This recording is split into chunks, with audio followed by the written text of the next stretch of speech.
êtes bien sur Radio J. Merci de votre fidélité. Et comme chaque jour, il est l'heure de retrouver notre correspondante à Jérusalem, Pascal Sunshine. Pascal, bonjour. Bonjour Eva, bonjour Kevin. Merci d'être avec nous comme chaque jour sur Radio J pour décrypter et faire le point sur l'actualité en Israël. Et tout d'abord, bien sûr, ce matin à la une, le Hamas qui a restitué hier 3 corps d'otages. Un est déjà identifié. Oui, cette nuit, l'Institut médico-légal a confirmé l'identification du capitaine Omer Neutra, 22 ans. Il était tombé le 7 octobre près de Nir Oz alors qu'il tentait de freiner l'assaut des terroristes à bord de son tank. Omer et son équipage avaient été capturés. En décembre dernier, l'enquête avait conclu à la mort de l'officier qui avait été grièvement blessé et qui avait succombé peu après en captivité. Avec lui, 2 autres membres de son équipage avaient été déclarés décédés. Les sergents Shaked Dahan et Oz Daniel. Le seul survivant, Nimrod Cohen, a lui été libéré par le Hamas le mois dernier. Quelle douleur, quel soulagement. Notre fils est rentré, a déclaré cette nuit Ronen, le père d'Omer Neutra.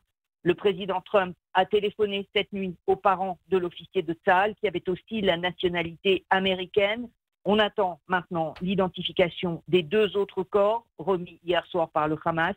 S'il s'agit bien cette fois de dépouilles d'otages, il en restera alors 8 encore aux mains du Hamas à Gaza.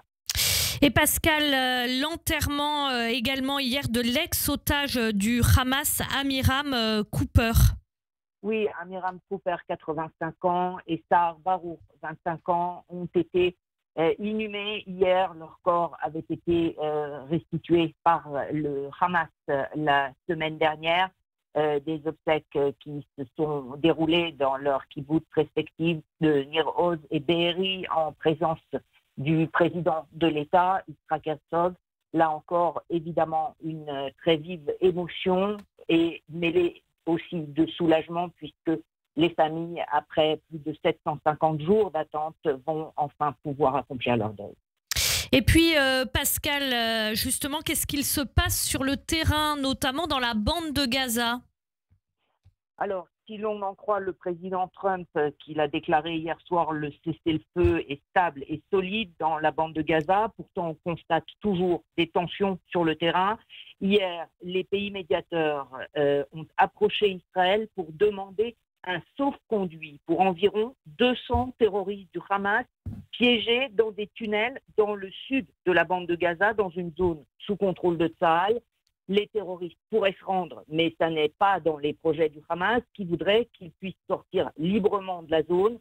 La négociation est en cours. Israël pourrait exiger une restitution accélérée des dépouilles d'otages en échange de leur libération, mais ça n'est qu'une seule des options envisagées.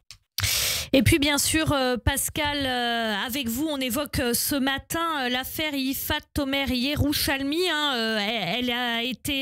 Elle n'a pas donné de nouvelles de la journée. Son véhicule a été retrouvé sur une plage près de Tel Aviv. Oui, un rebondissement rocambolesque dans cette affaire complexe. Hier, la générale Yifat Tomer Yerushalmi avait disparu durant plusieurs heures et des signes indiquaient qu'elle aurait pu mettre fin à ses jours. Elle a finalement été retrouvée saine et sauve hier soir sur une plage au nord de Tel Aviv.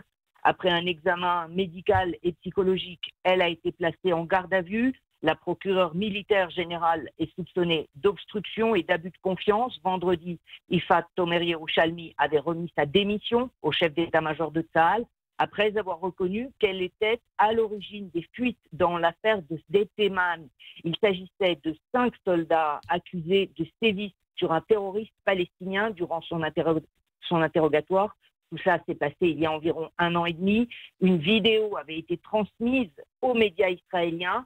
On sait maintenant que c'était sur ordre de la procureure militaire générale. Entre-temps, l'arrestation des 5 soldats avait déclenché une violente manifestation de militants et de députés nationalistes qui avaient forcé l'entrée de la base où ils étaient détenus pour exiger leur libération. Hier, les 5 soldats inculpés ont demandé l'abandon des charges contre eux pour abus de procédure. Donc, on voit que cette affaire, donc, qui est évidemment liée à la guerre de Gaza, part un petit peu dans tous les sens et que donc l'arrestation maintenant de la procureure militaire générale est un épisode supplémentaire dans cette affaire qui secoue véritablement l'opinion israélienne. Quelles sont les raisons qui avaient poussé la magistrate militaire à décider de faire fuiter une vidéo de l'interrogatoire? Apparemment, elle l'avait fait pour montrer que la juridiction militaire de Tsahal suivait rigoureusement le droit et que rien ne serait laissé passer en ce qui concerne des soupçons pour crimes de guerre qui pourraient peser contre des soldats de Tsahal. Mais il y a évidemment la question de cet abus de procédure qui va donc aussi faire obstruction dans la procédure judiciaire contre les 5 soldats concernés.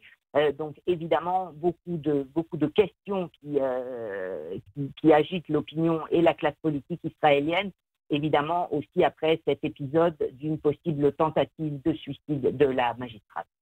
Et Pascal, cet épisode, il n'intervient pas à n'importe quel moment en Israël. Il intervient au moment des commémorations des 30 ans de l'assassinat de Yitzhak Rabin. Le chef du Parti des démocrates, Yair Golan, lui, il dit que Yifrat Tomer Yerushalmi est victime de la même incitation à la haine que celle dirigée contre l'ancien Premier ministre assassiné Yitzhak Rabin. Oui, on a vu un débat très très vif autour de cette affaire justement au cours des derniers jours, avec des accusations terribles contre la magistrate, à la fois dans la presse mais aussi sur les réseaux sociaux, une véritable chasse à l'homme, plus exactement chasse aux sorcières contre la générale israélienne.